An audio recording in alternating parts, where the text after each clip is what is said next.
seres humanos do meu coração, estou aqui para provar a vocês que a química é linda.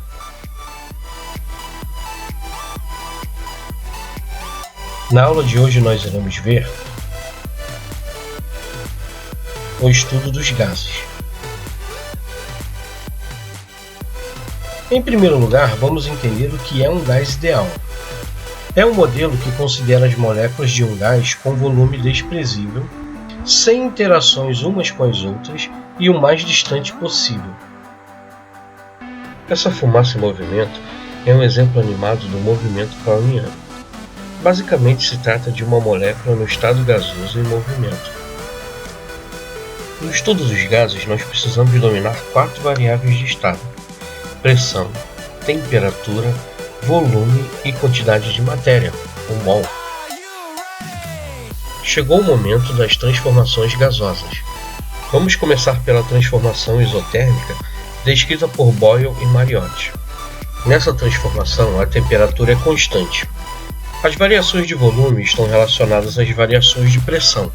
Como podemos observar na figura, enquanto o volume caiu pela metade, a pressão dobrou, tendo assim duas variáveis de estado inversamente proporcionais. Transformação isobárica.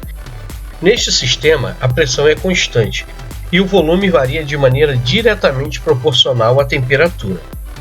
Podemos observar na imagem que, à medida que a temperatura aumenta, a agitação das partículas que a compõem também aumenta, ocasionando ainda mais colisões entre as partículas e o recipiente. Como podemos observar na equação, para a pressão se manter constante, há uma expansão do volume. Transformação isocórica, sistema com volume constante. Como foi observado anteriormente, o aumento da temperatura proporciona uma agitação mais elevada das moléculas. Para mantermos o volume constante, haverá um aumento da pressão diretamente proporcional à temperatura, como podemos observar na equação. Agora vejamos o princípio de Avogadro. Como podemos observar na equação, o volume do gás, a determinadas pressão e temperatura, é diretamente proporcional à quantidade de matéria do gás. O K é uma constante de proporcionalidade. Combinando as transformações ao princípio de Avogadro, nós temos a equação de Kleiber, onde a pressão vezes o volume é igual ao número de mols vezes a constante universal dos gases ideais vezes a temperatura. O valor da constante vai variar de acordo com as unidades adotadas.